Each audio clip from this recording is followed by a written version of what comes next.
You wonder why you still break down, why your relationships fail, why nothing you do seems to free you. But have you ever asked, whose law are you still obeying? There is a commandment written beneath your consciousness. You did not choose it. You do not remember it.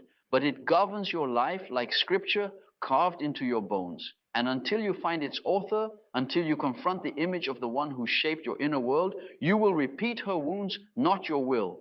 This is not just about your childhood. This is not just about your pain. This is about a figure who stands at the gate of your soul, who feeds you and imprisons you at once. And until you see her, you will never be free. A man stands on the edge of a forest, unaware that his house is built over the bones of the mother he cannot name. He feels the stirring of unease beneath the floorboards of his waking life. He cannot explain it, but something in his soul withholds its peace. He seeks answers in books, in routines, in distant philosophies. But all along, it is the unseen foundation of his being that trembles. The ground on which he has built himself was never truly his.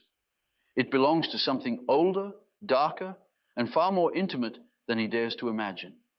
It belongs to the mother. When one speaks of healing, one often begins too far downstream. One searches for solutions to present afflictions, depression, failure, anxiety, disorientation, without first asking, from where does this wound originate? What if the soul's deepest injury is not something that happened to us, but something we never saw at all? What if we remain unhealed because we have not yet dared to gaze upon the mother image that rules from behind the veil? You speak of healing, but have you seen your mother? Not the one whose face you remember, whose voice you may still hear in the corridors of memory. I speak of the mother beneath all mothers, the archetypal mother, who dwells not in the outer world, but in the unconscious. She is not merely a person, she is a symbol. She is both ground and abyss, nourishment and annihilation, sanctuary and prison. The psyche does not begin in neutrality, it begins in containment. The first world is the mother, and she is experienced as total. Her body is our cosmos, her mood, our weather, her eyes, our stars. The infant knows no separation. This original psychic immersion leaves its mark in the soul long after the body grows. The archetypal mother is not left behind. She descends into the depths of the unconscious and becomes a shaping force, hidden but not inactive. The modern man, unaware of this inner architecture, imagines himself free. He believes that autonomy is a matter of will, but until he sees her, truly sees her, he is bound by threads he cannot name. Many who seek healing are unconsciously fused with this inner mother. Some live in her shadow through clinging, dependent on approval, unable to act without permission, forever seeking a return to the womb of safety. Others, in rejection, define their lives in rebellion, fleeing from women, from softness, from dependence, only to find that their defiance is another form of possession. They are still oriented around her. Whether adored or despised, she remains the central axis of their psychic architecture. One must come to understand the mother is not simply the woman who gave us birth. She is a primordial image etched into the deepest strata of the unconscious. Across all cultures and epochs, she appears in dreams, myths, and religious visions as the great mother, the earth goddess, the black Madonna, the queen of heaven, and the queen of the underworld.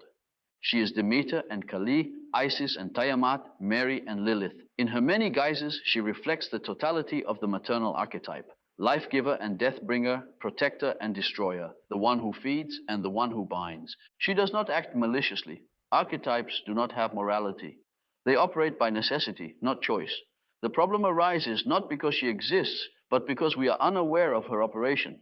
When the archetype remains unconscious, it rules from below. It infiltrates relationships, colors perceptions, influences decisions, and molds the personality. A man possessed by the mother lives not from himself, but from the echo of a power he does not recognize. A woman consumed by her cannot become a woman in her own right, for she is still living in psychic symbiosis with the source from which she must differentiate. True healing begins not with action, but with awareness. One must descend, not ascend, descend into the symbolic womb of one's own unconscious and confront what lies there. Often it is the mother who waits. She appears in dreams as the house, the sea, the cave, the engulfing animal, the smothering presence, the weeping figure, or the devouring maw. She is not always beautiful. She is rarely kind, but she is necessary. For no one can be born twice unless they have first died once in the arms of the old. Until the image is made conscious, it holds the psyche in its grip. The mother will not release what is hers until she is known, not as the child once knew her, but as the adult must come to understand her. She must be differentiated. Only then can she become a symbol, and only symbols can be integrated. A force unrecognized remains fate. A force seen becomes transformation. This is not a conversation about your mother. It is not a judgment of her successes or failures, her tenderness or cruelty. This is a conversation about the mother, and she is far older than your personal story. She has lived in the human soul for as long as there have been dreams. She is the first image and often the last. To avoid her is to remain a child, regardless of age. To confront her is to begin the long and painful process of becoming whole. Therefore I say, do not begin with your wounds. Begin with the one who formed the soil in which they grew. The soul does not heal on the surface. It heals through descent, through confrontation with image and symbol, through the reintegration of that which was cast into the shadow. And nowhere is the shadow so fertile, so terrifying, and so necessary as in the archetype of the mother. We now begin this descent. Let us go inward. Let us see her, for only by seeing her can you finally become yourself. Before you ever spoke, before your thoughts took shape, before the I was formed in the cradle of your awareness, you were held, not just in arms, but in a reality so total, so encompassing, that it could not be seen from within. You were suspended in a world without edges, nourished without effort, contained without question. This world was the mother, not simply the woman, but the principle, the psychic atmosphere, the totality of presence. The mother is the first reality we encounter, and therefore she becomes the lens through which all other realities are first interpreted. She is not merely a person in the early life of the child. She is the world. Her face is the first landscape. Her voice is the first rhythm. Her moods form the original weather of the soul. Thus, long before we relate to the external world with conscious volition, we relate to the mother as if she were the cosmos itself.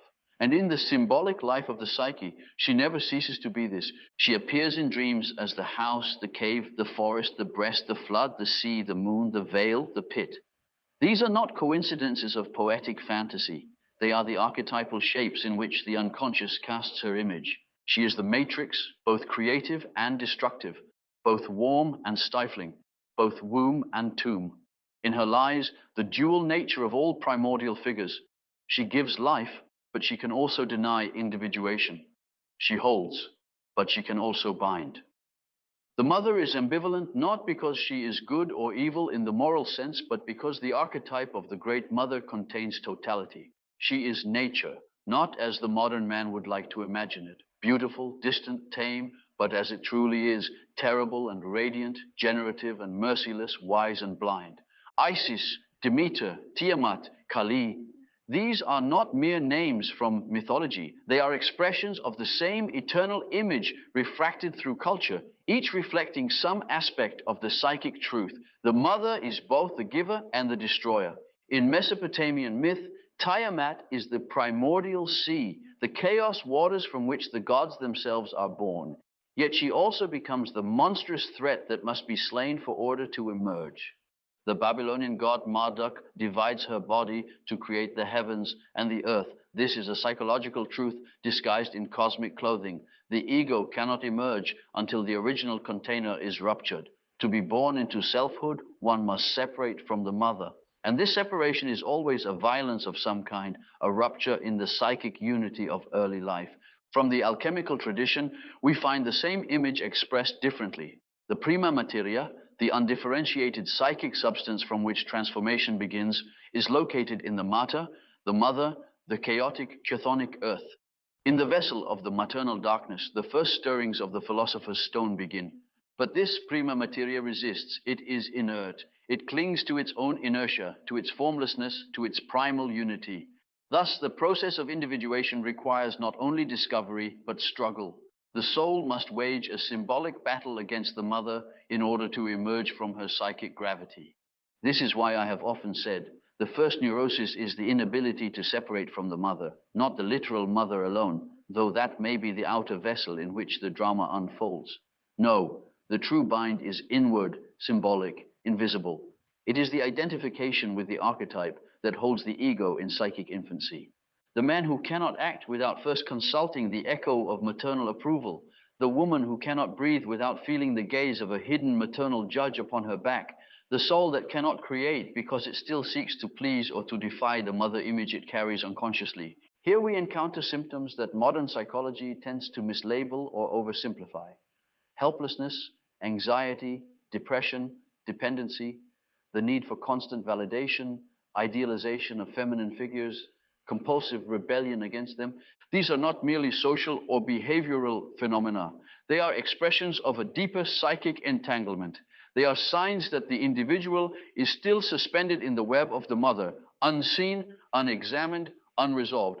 One must not be deceived by the surface appearance of the relationship.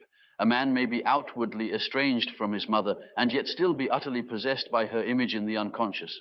Another may speak lovingly of her and yet carry within himself a hidden resentment, a secret wound that distorts his relationships and decisions.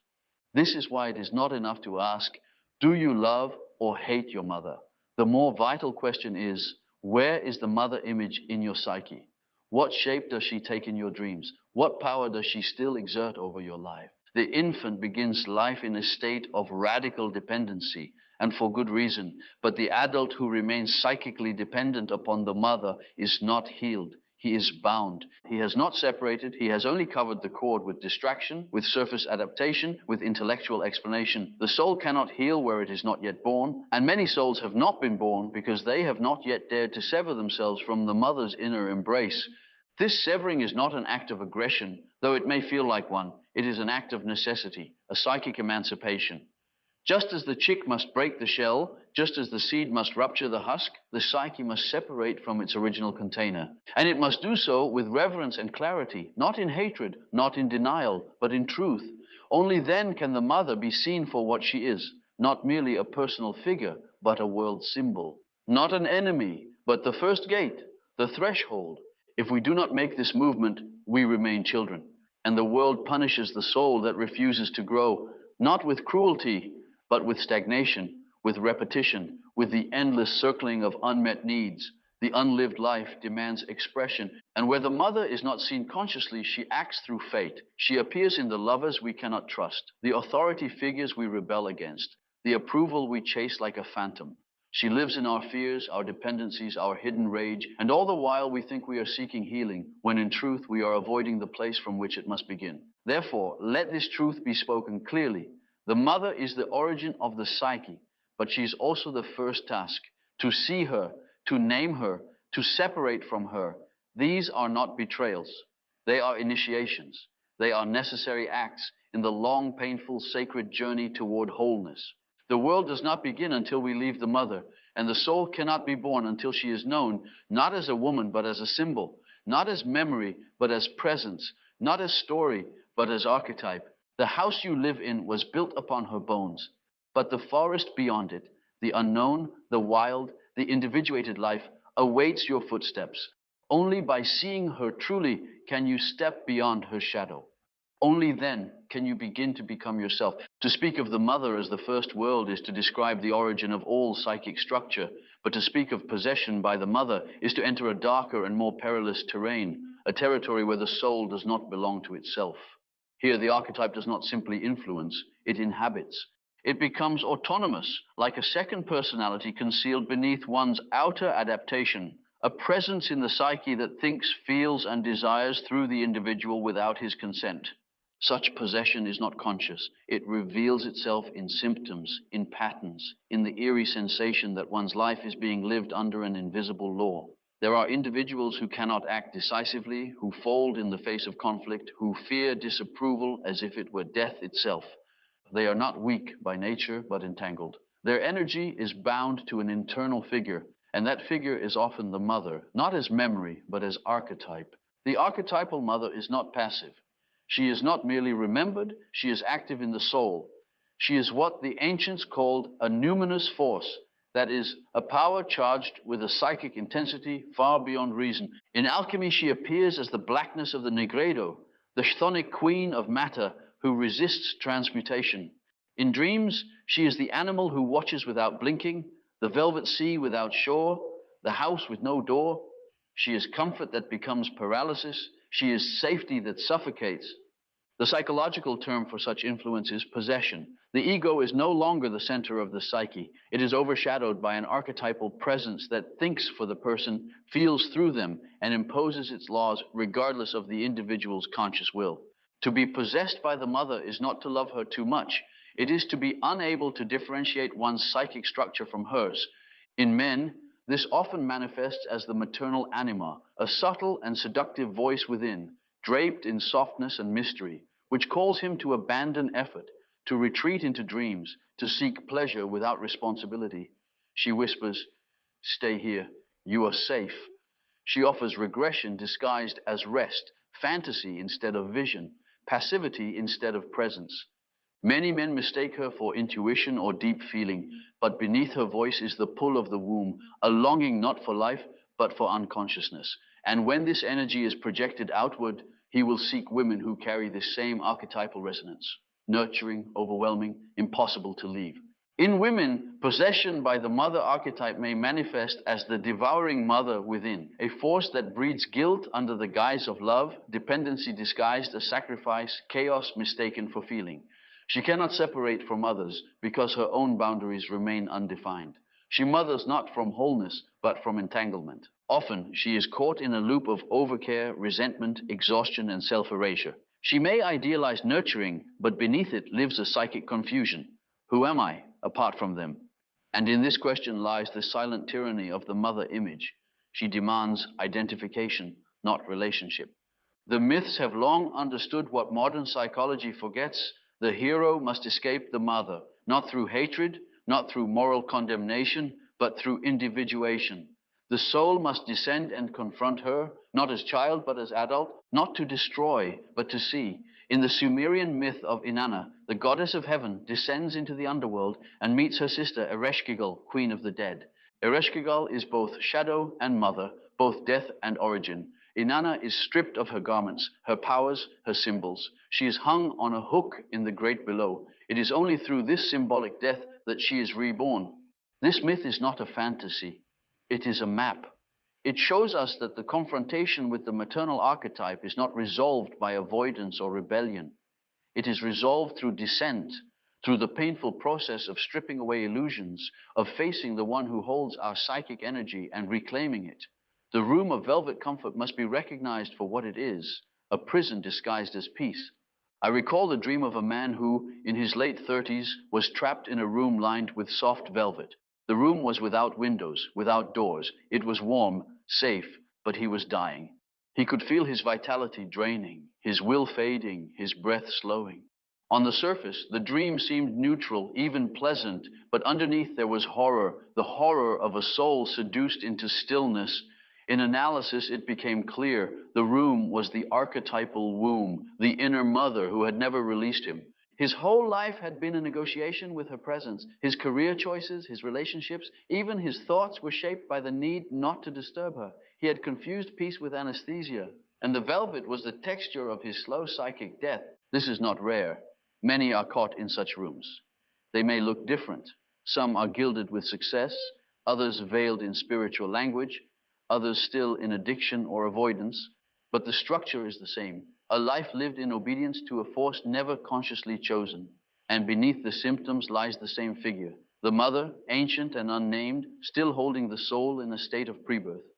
You must ask yourself, where have you stayed too long in comfort? Where has your longing for peace become a refusal to grow? Where are you still asking permission from someone long gone, from a voice no longer living, from a figure that exists only within your own unconscious? This is not merely psychological, it is symbolic. The archetype is not a metaphor, it is a living presence in the psychic field, and until it is brought into consciousness, it will continue to dictate the soul's movement, it will prevent risk, it will smother desire, it will create a false sense of goodness while quietly draining life of its vitality. And yet, to confront her is terrifying, for she is not simply bad, she is also love, she is memory, she is the echo of safety, the illusion of being held without condition. To separate from her is to enter the unknown, but this is the only path to life. In alchemical language, this stage corresponds to the nigredo, the blackness, the putrefaction, the symbolic death of the old form. One must descend into the unconscious, into the underworld of the mother and endure the dismemberment of illusion. Only then can the psychic gold begin to form. Only then can the ego emerge not as a child of the mother, but as a sovereign center in dialogue with the self. There is no shortcut, no bypass, no affirmation can free you from what you have not faced. The archetype demands recognition. She must be named. She must be seen. Only then will her power diminish. Only then will her presence become symbolic rather than literal. So I ask again, where are you still living in the velvet room? Where have you mistaken ease for healing, safety for growth, guilt for love? Do not flee the question, for in the asking begins the unraveling of the spell. The tyrant is not always loud. Sometimes she whispers, sometimes she caresses, sometimes she protects so well that you forget you ever had wings. But the soul remembers, and the dreams will tell you, and the body will rebel, until you turn around and face her, not the mother you knew, but the one you carry. And then finally, you may begin to live. Not all are possessed through adoration, some are possessed through revolt, and in these cases, the bondage is often more insidious, for it hides beneath the illusion of independence. One believes oneself free because one is no longer obedient. One proclaims autonomy because one no longer seeks approval. But deep in the unconscious, the rejected figure remains, unseen, unnamed, but powerful. Hatred is a bond. The psyche does not differentiate between attachment driven by love and attachment driven by aversion. It knows only energy. That which holds our emotional charge, whether longing or loathing, lives in us. To hate the mother is to remain tethered to her, often more strongly than those who cling to her with nostalgia and need. The archetype, once rejected, does not vanish. It sinks. It slips beneath consciousness and exerts its influence from the dark. I have met many sons who say, I am nothing like her. Their speech is filled with defiance, their lives constructed in reaction to what they could not tolerate. But examine the structures of their psyche, and you will find the same image reversed. The repression of tenderness, the refusal of vulnerability, the compulsive independence that is, in truth, still a conversation with the mother, still an orientation around her, only now cast in shadow. Their entire identity becomes the opposite of what she was, and in that very opposition, they remain her mirror. Likewise, I have seen women who reject the mother with equal fury. Some refuse her femininity, others her weakness, her silence, her sacrifice. They rise like Athena from the head of the father, armored and unyielding, but within them still lives the mother, not as nurturer, but as ghost, a disowned internal presence that shapes their relationships, their values, their sense of self in ways they cannot name. When a woman says, I will never be like her, she often becomes exactly like her, only inverted, armored, indirect. The image has not been integrated, it has been split. In such cases, dreams will often reveal the truth more clearly than waking thought. A woman once came to me describing a recurring vision. She sees a house on fire. It is the house of her childhood. She stands in the street watching it burn, and she feels relief, a deep, almost guilty joy. But in every dream, she turns and sees a woman standing at the edge of the trees. It is her mother. She does not speak. She only watches, and the dream ends. What does this tell us? That though the ego proclaims freedom, the soul still orbits the maternal axis. The fire may destroy the form, but the image endures. The silent mother is not vanquished. She is witness, and the psyche still demands recognition. This is the difficulty with rejection. It kills the outer relationship, but preserves the inner fixation. The house burns, but the soul remains haunted. In alchemical terms, this stage is known as calcination. It is the burning away of the false, the fixed, the inherited form. But fire alone is not transformation. It is merely the beginning. What is burned must be examined. What is reduced to ash must be understood. Otherwise, one moves from fixation to reaction, never reaching reflection. The fire must not only consume, it must illuminate. Hatred is a fire. It purifies only when it becomes conscious. Only when one says, this is what she was to me, this is how I burned, and this is how she lives in me still, does the process begin to move toward wholeness. Otherwise, the archetype remains a phantom, influencing behavior through opposition rather than identification. And in this way, it remains equally potent. The myth of Orestes captures this dilemma with archetypal clarity.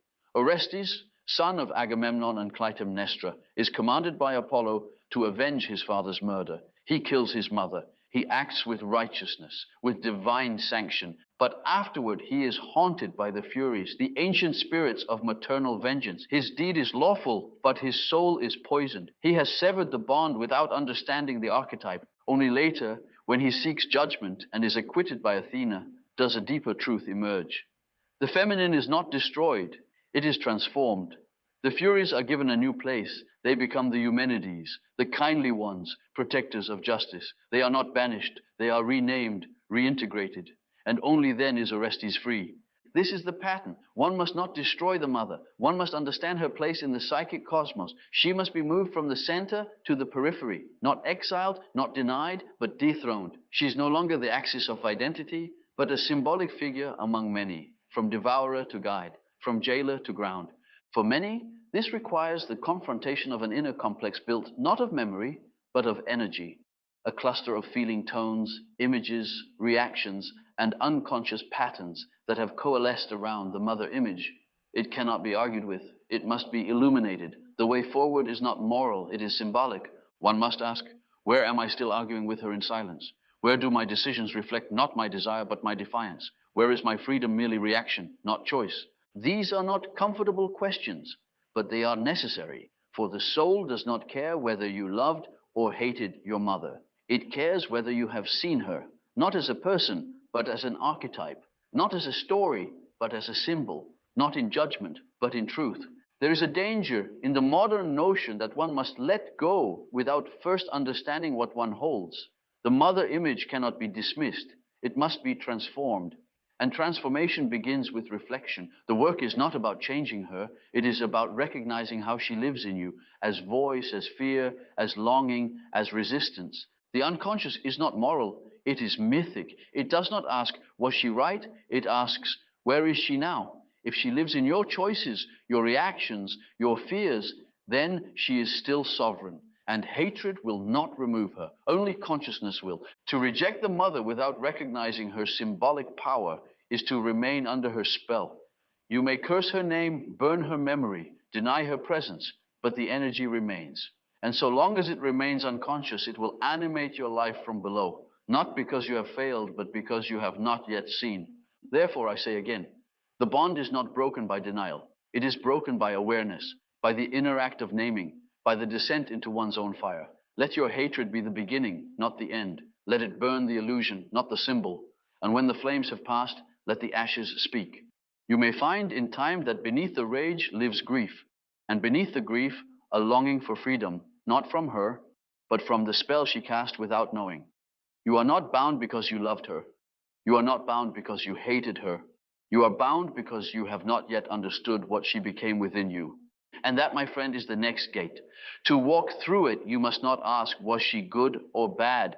You must ask, where is she in my soul? Only then can you begin to reclaim the life that is yours, not hers. Only then can you begin to live not in reaction, but in relation to the self, to truth, to freedom. Let the Furies speak, let the house burn, but when the silence comes, listen, for she is still there, and she must be seen. If not for her sake, then for your own. What is not made conscious will be lived as fate, and nowhere is this truth more evident than in the projection of the mother archetype.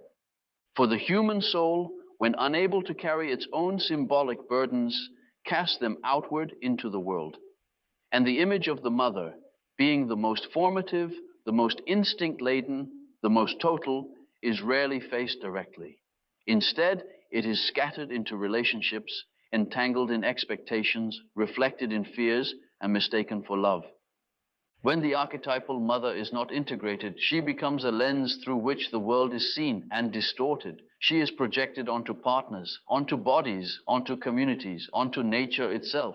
Men especially project her onto women. And in doing so, they do not see the woman. They see a mirror of their own inner image, still active, still unresolved. They seek not companionship, but salvation, not reality, but restoration. And this unconscious demand is ruinous, both for the one who seeks and the one who is burdened by the projection. A man who carries an undifferentiated mother image within him does not fall in love with a person. He falls under the spell of an archetype. He sees her, and she is radiant, otherworldly, flawless. She awakens in him the same psychic awe that once surrounded his earliest impressions of the mother. But he does not yet realize that the object of his fascination is not the woman before him, it is the energy behind her, the archetype she unknowingly carries for his unconscious. And so he loves her with intensity, with fire, with a kind of sacred dependence. But it is not true love, it is projection. And because it is projection, it is not sustainable. For no living woman can carry the weight of a man's unconscious mother. She cannot remain divine. She cannot remain perfect. Eventually, she reveals herself to be human. She disappoints. She disagrees. She withdraws. And then the projection collapses. And with it, the man collapses too. I recall the case of a man who, after a brief but intense relationship, found himself in a state of near madness. The woman had left, without drama, without betrayal, simply because her soul required a different path. But for him, it was a psychic catastrophe. He could not eat, he could not sleep. He walked as if in a trance. She was my home, he said. She was everything. In analysis, it became clear she was not his partner. She was his mother, not the woman herself, but the archetypal image unconsciously carried, unconsciously projected. She had held his soul together, and in her departure, he faced not just grief, but dissolution. He had not loved her as she was. He had loved what she symbolized.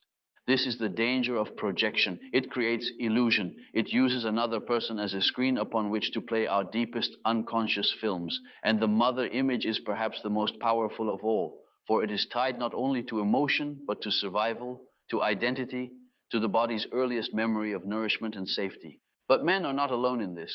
Women too carry the unintegrated mother.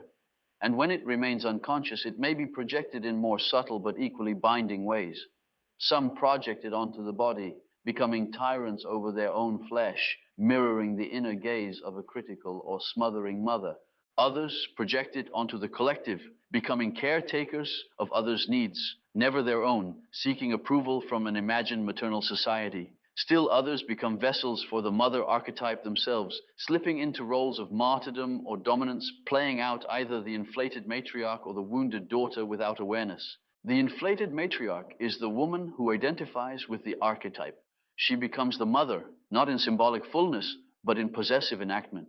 She believes her value lies in being needed, in controlling, in knowing better. She cannot allow others to differentiate, for she has not yet differentiated from the mother within herself. Her care conceals fear. Her love conceals control. And though she may appear strong, she is bound. The wounded daughter is the opposite pole, one who cannot stand in her own center because she still carries the gaze of the internal mother upon her. She fears rejection, criticism, abandonment. She disowns her power because she associates it with betrayal.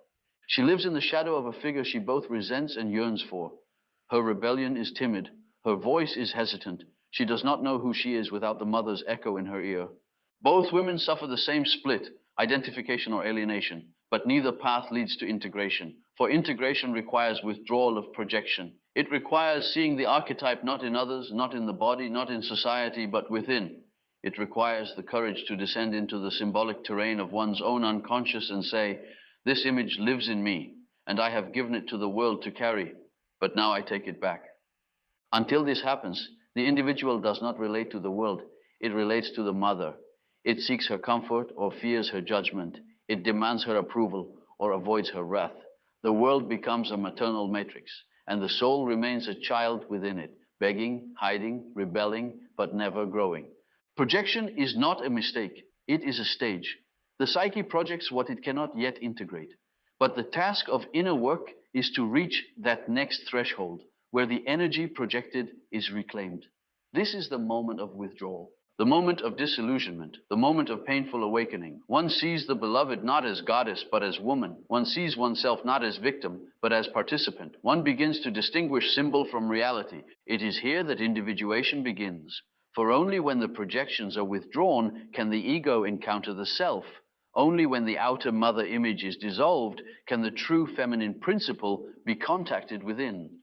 Then the man no longer seeks salvation in a woman. He begins to relate to the anima within. Then the woman no longer performs the mother.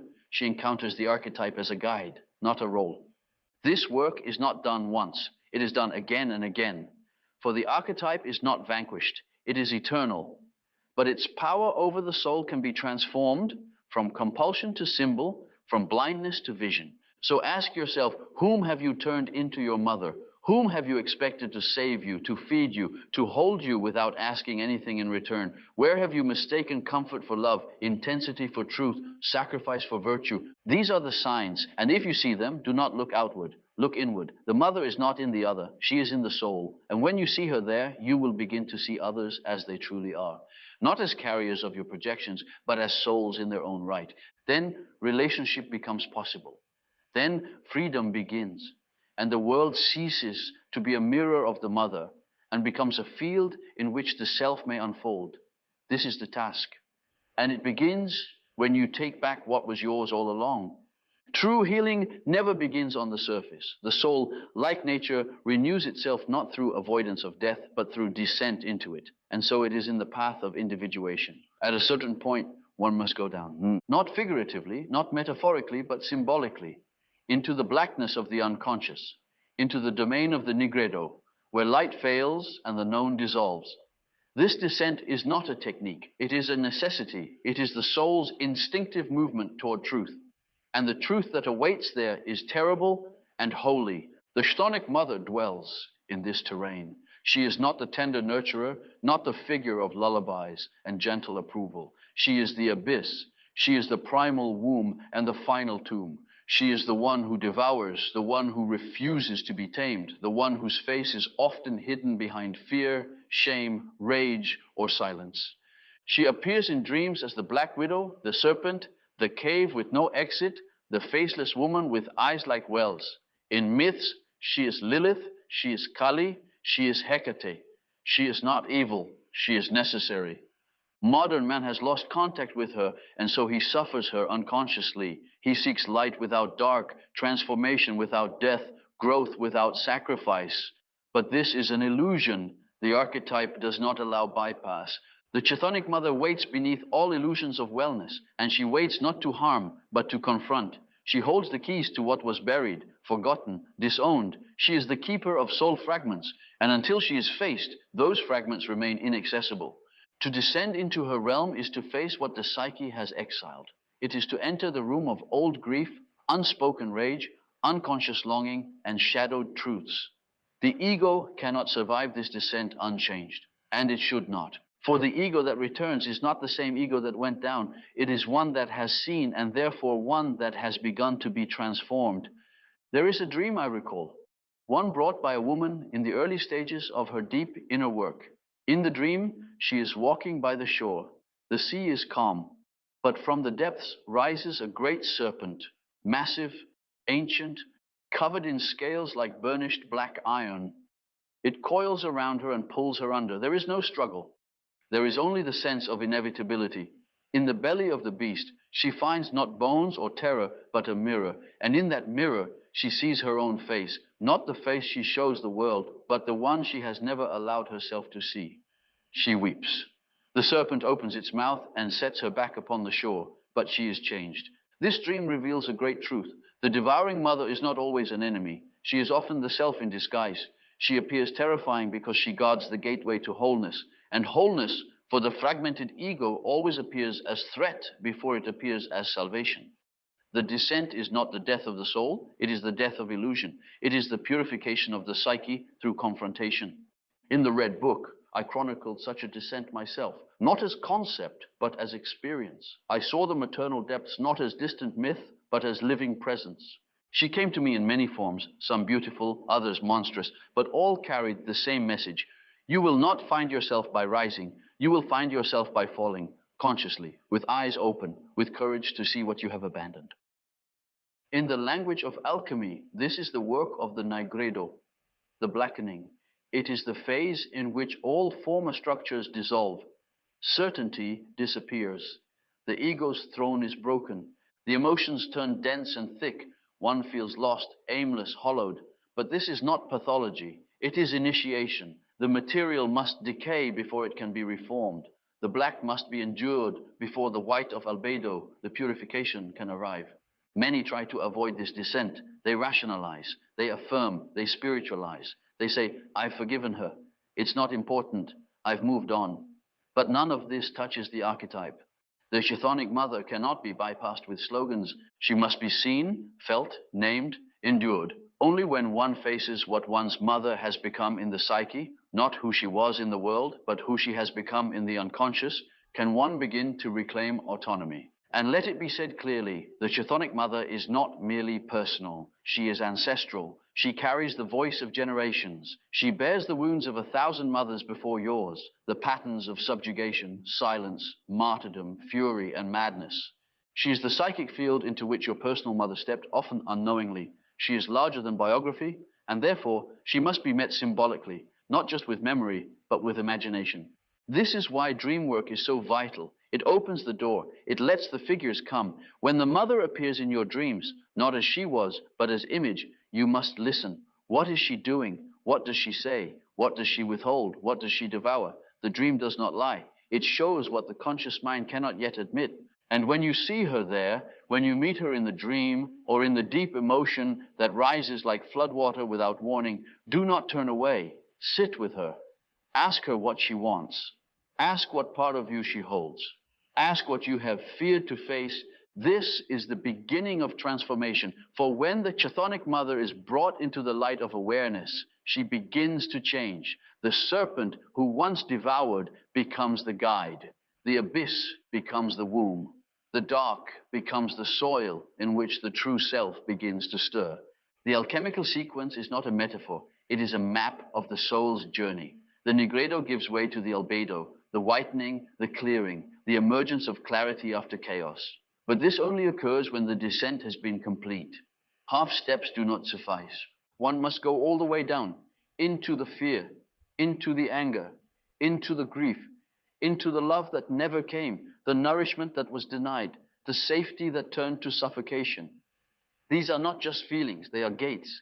Only when the mother image is faced in her full symbolic power, when she is no longer seen merely as memory, but as archetype, can she be integrated. She is not meant to be rejected, nor is she meant to be worshipped. She is meant to be known. Only then does her energy become available to the self. Only then does the descent give rise to ascent. So I say to you now, do not fear the blackness.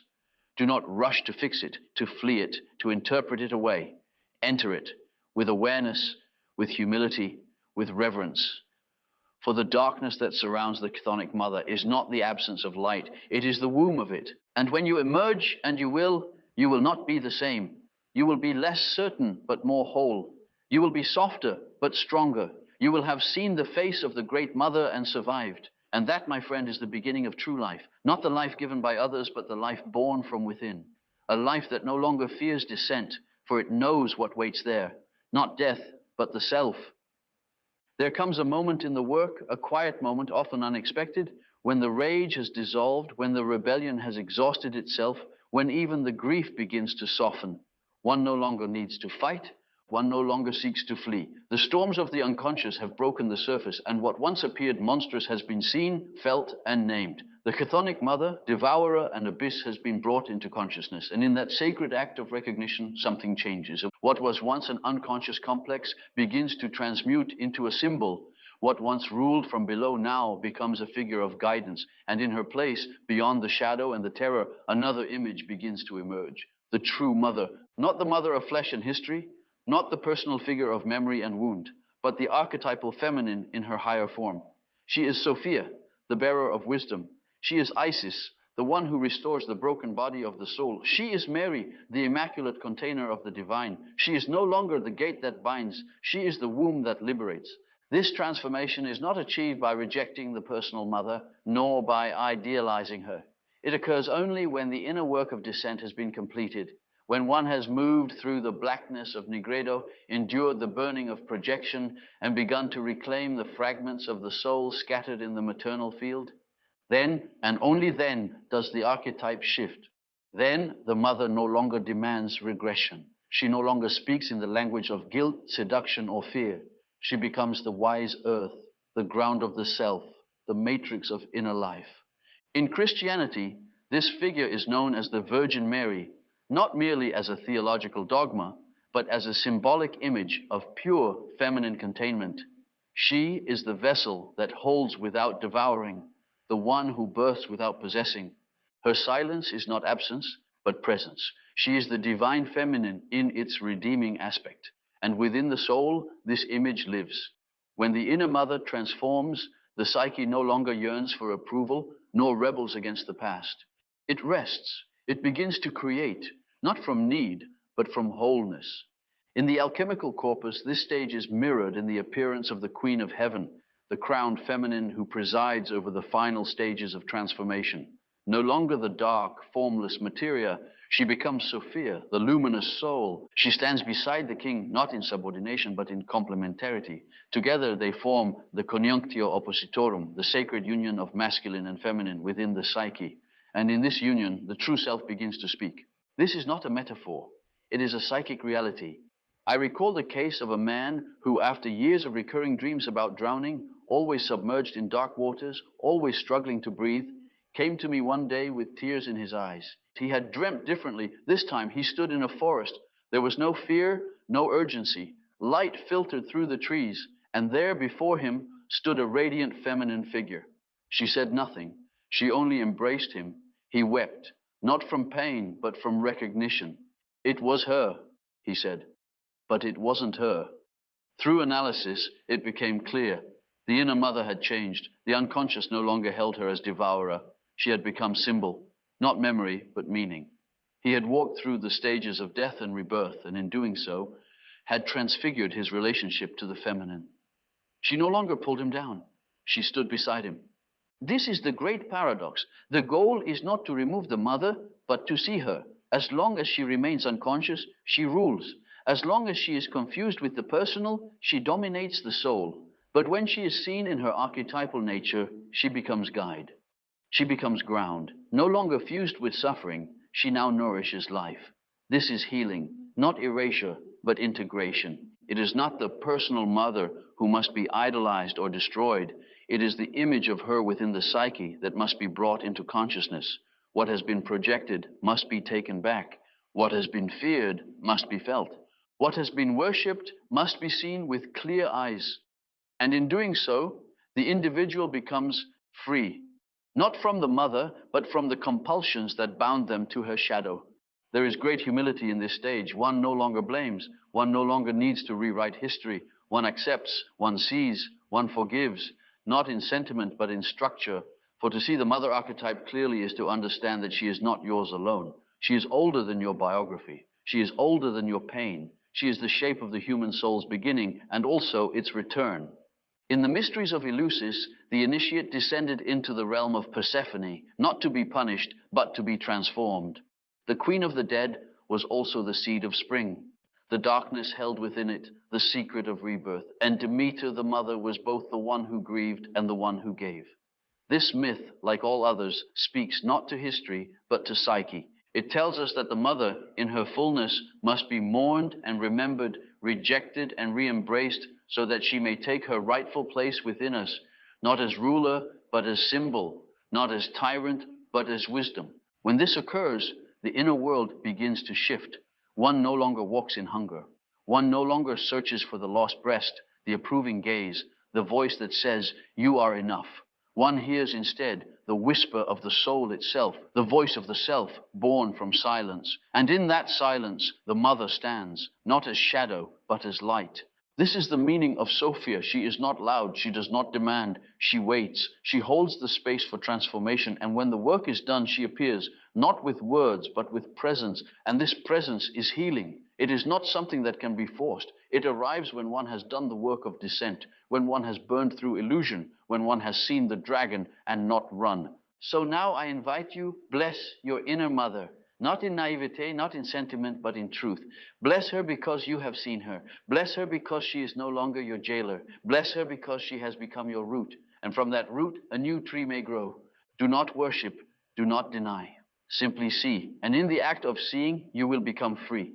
To become oneself is not to rebel, nor is it to obey. It is to be liberated, not by force, but by recognition, not by defiance, but by differentiation. The path of individuation does not move against the mother, nor does it dissolve into her. It moves through her, for she is both the first threshold and the final gate. Until the soul has passed through her realm consciously, it cannot find its center. It remains orbiting, caught in the gravitational pull of what gave it birth, but not yet being. The ego is not born in safety. It is born in separation. This is a truth too often ignored. In the early stages of life, the mother is the world. She is warmth, rhythm, food, protection. But for the psyche to mature, the ego must separate from this matrix. It must develop its own structure, its own voice, its own capacity to suffer and choose. And this requires differentiation, not as rebellion, which is merely another form of dependence, but as psychic liberation. In myth, this necessity is mirrored in the hero's journey. He must leave the mother's house. He must go into the wilderness, the underworld, the unknown, and only after trials, only after loss and transformation does he find his name. Only then can he return, not as child, but as sovereign. The hero's journey is not a fantasy, it is a psychological blueprint, and at the center of it is always the task of leaving the mother. I have said it before, and I say it again. You cannot become yourself until you leave her psychic house. You cannot see the world clearly until you see her clearly. Not as a child sees through need or idealization. Not as a judge sees through resentment or rejection. But as a soul sees through the symbolic eye of truth. Then, and only then, can you begin to differentiate the inner from the outer, the real from the projected, the self from the parent. In dreams, this is often symbolized as the collapse of the house. A structure once familiar begins to crumble. The rooms become dark, the windows shatter, the mother may appear wounded or watching or silent. And in the rubble, something new emerges, not a building, but a space, a clearing. This is the soul's birth, not into perfection, but into possibility. Goethe understood this. In Faust, we see the longing of the modern soul, the hunger for meaning, the striving, the failure, the despair. Faust seeks knowledge, pleasure, transcendence. He makes his pact, he descends, he betrays. And yet, in the end, redemption does not come through power or pride. It comes through the eternal feminine. It comes through an image that is neither mother nor lover, neither saint nor shadow, but something deeper. The archetype of the soul as womb and light. The maternal image returns, but transformed. Not as the binding mother, but as the inner guide, the luminous Sophia. I too have seen her in my own visions, in my dreams, in the long descent that marked the beginning of my confrontation with the unconscious. The great mother appeared not as comfort, but as crisis. She took the form of madness, chaos, the disintegration of all I thought I knew. She stripped me of theory, of certainty, of control, but in doing so she made way for something greater, the self, the center that is not ego, the presence that is both within and beyond. The mother tested me, but she also opened the path. This is her true role, not to preserve, but to initiate, not to hold, but to release. And if she has bound you, it is not because she hates you, it is because she has not yet been seen. The psyche does not punish, it presents. It shows what must be faced. And the mother, as archetype, presents herself until the soul has learned to see her not as fate, but as symbol. So now I speak directly. You who seek healing, you who carry the mother in your dreams, your guilt, your longing, you must leave her house, not with bitterness, not with violence, but with clarity. You must walk away from the roles she once played in your psyche. You must give back to her what was never yours to carry. You must withdraw the projections, the hopes, the terrors. Only then will your vision begin to clear. This does not mean abandoning her in the outer world if she still lives. It means withdrawing the inner child who still kneels at her feet, asking for permission to exist. It means seeing her as a woman, yes, but more than that, as a carrier of an archetype older than blood. She was not the origin, she was the vessel. And now the time has come for you to become your own. In your dreams, ask her, what do you want? What are you protecting? What part of me do you hold? And then listen, not with your ears, but with your soul. Let her speak, let her change, let her dissolve. In analysis, I have watched men and women weep not for what their mothers did, but for what they made of her inside themselves. They wept as they burned the image they had worshipped or fought against for decades. And from those ashes, something began to rise. Not pride, not power, but presence. A sense of self that did not need approval nor seek permission. A self that had roots in truth, not in fantasy or feud. This is the final act of the individuation process. Not escape, not conquest, but integration. You carry your mother with you always, but now she walks beside you, not above you. She is no longer the inner judge or jailer. She is part of your symbolic cosmos, and in that place she blesses you, not as child, but as soul. The fire of awareness burns all illusions. Let it burn the image you have carried. Let it consume the guilt, the shame, the fantasy. Let the old house fall. And when the smoke clears, step forward. You are not who you were. You are not who she thought you were. You are becoming who you truly are. And in that becoming, the mother becomes what she was meant to be. Not a wound, not a weight, but a root. From her you came. Through her you must pass. But beyond her you must become.